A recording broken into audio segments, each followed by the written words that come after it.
Hi, this is another Learning While Listening podcast. I'm Brad Humphrey, and today's topic, I want to talk about how to expand your company through an acquisition. Subtitle, 8 Questions You Better Ask. This topic is significant for really 2 important indicators. Indicator number 1.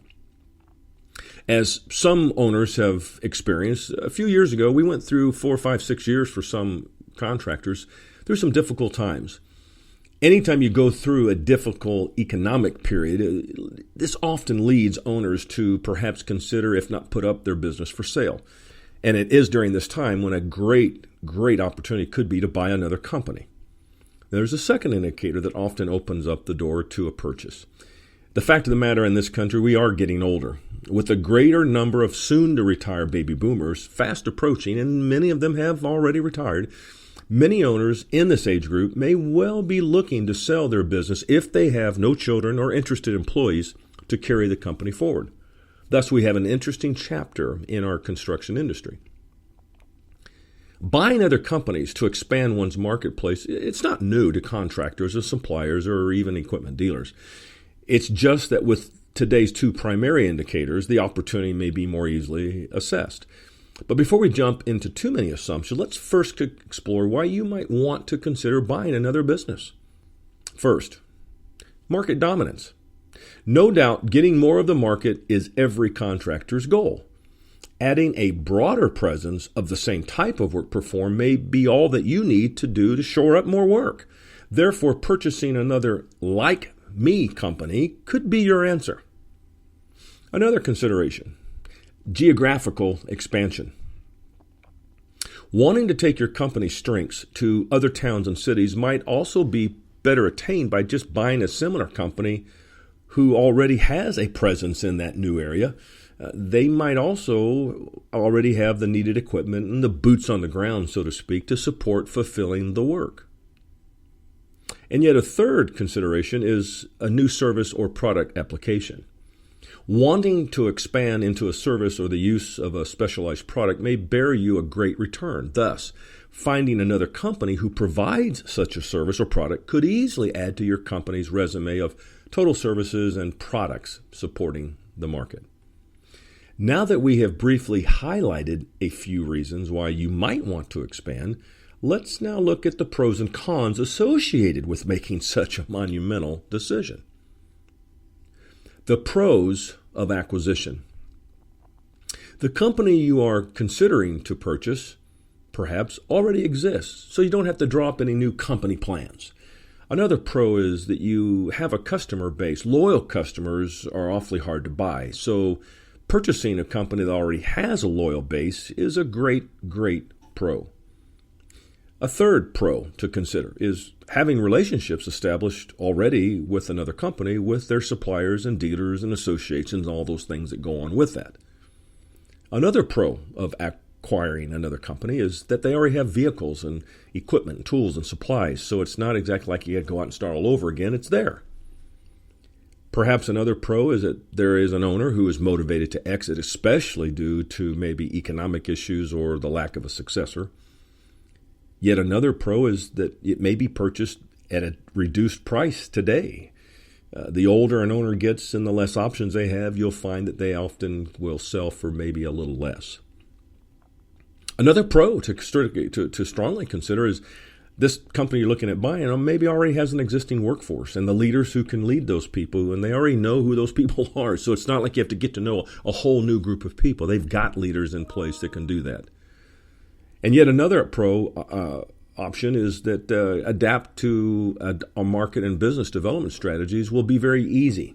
Since they're similar to us, it'll be easier just to adapt it versus starting all over again from a startup. And then a last item that I think is a pro is that buying another company may provide us with some new trade secrets that maybe we didn't have in our own business in another area. Now, as you might already have heard, there's a lot of good reasons that might work in your favor should you determine to buy another contractor or supplier or dealer. But just like purchasing a home in today's market, you may be able to get more of your investment than a few years ago if you buy wisely. Now, while there appear to be very compelling reasons to consider expanding your company through an acquisition, you must also consider the cons or the negatives that could be involved. Let me share a couple with you. Some of the cons of acquisition. The company you are considering to purchase may have a corporate debt that you may have to support financially because they have notes that they're still paying off, or equipment that is shot, ruined, old, not worth replacing. That may be a problem.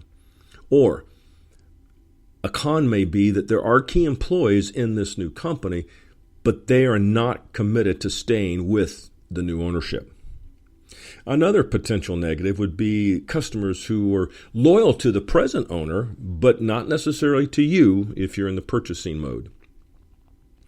Another negative could be that a company culture that could be vastly different from yours. I've seen two different cultures trying to mesh. It doesn't always work successfully. And two more cons of making an acquisition. One being that an owner will not work well with you in the transition, and that's a must. And finally, an owner who will think that you are stealing their company because of the low price that you are negotiating and maybe refuse to provide all of the company secrets. Now, the cons that I just shared with you tend to put a wet blanket over the benefits of the pros sometimes, right? But hey, this is what is needed before you consider making an acquisition. You've got to be openly honest and transparent about what the consequences are. You need some honest and tough reality checks as to what could happen. Now, let's consider a few additional things that could strengthen your decision to make an acquisition or not. I shared earlier that there were 8 basic questions. Let me share these with you. Number 1. Do you have a strong and positive reputation in your market area and that of the possible seller? Then you may not need to be concerned with how much or how little the seller assists your efforts to welcome the new clients. A second question. Do you have strong field leaders and enough laborers that could help mix in with the seller's employees? Again, if you do, then losing a few of the seller's employees, even key employees, may not be a concern for you. 3. Can you keep the seller's debt from becoming yours? If you can, then the seller's debt is his or her problem and not yours. But in fact, it may be another reason why the seller might lower the purchase price just to make enough money to pay off their notes.